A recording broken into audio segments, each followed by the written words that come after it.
very new to Amplitude, but I wanted to know if you guys have any good like ways to find aha moments on the platform. So if there are any good reports, also with the aha moments, also what that time to value might look like, especially if we're learning about our users and it's a very new platform. For me, like the aha moment, just to make sure we're on the same page, how I would think about it is like around activation, that it's like, okay, the user finds value and that is an indicator for retention. So I would typically always look at those in combination. So when you're forming hypotheses on that is something that where the user has an aha moment, and then you can build out the funnel towards that, maybe doing a cohort of those users, or also creating a retention chart. We can, like in the funnel analysis here, like if a user signs up, again, like we're kind of in a Spotify experience, and then they play a song and then they purchase something. So maybe something more explorative here could be to look at, okay, that's something that is a monetary aspect, but maybe it's not the leading indicator, or it's more lagging indicator, and there's something happening in between, which is kind of the aha moment. So we could go in and say, okay, we want to look at conversion drivers, that what are users doing, kind of like correlated stuff that is happening that leads users to this or not. We're looking at now the 2 steps, but maybe we want to look at the full user sign up here. So that would be a nice way to look at first hypotheses for that. So we're seeing here play from a recommendation is like something that is strongly correlated for making a purchase. So lagging indicator here, the revenue related metric, and we see there's something happening before that. So we could use this information here and go in like, okay, is that also relevant for retention? So the idea might be here, if a user plays a song from recommendation, is that something that is relevant for retention as well? So we could look at here. So even if we had it at the very beginning, like cohorts available, not available in different plans, but you can just look at here, if a user plays a song from a recommendation,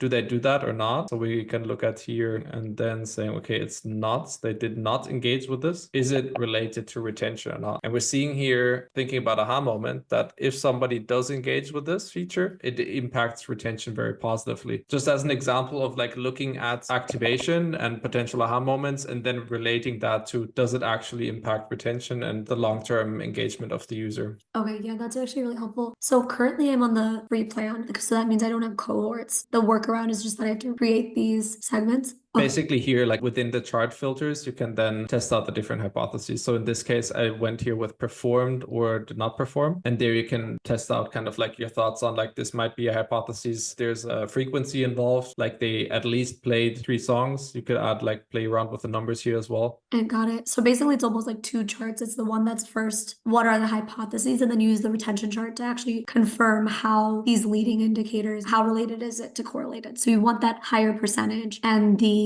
higher the percentage right there is more of an indicator of retention. That's a fair summary. Yeah.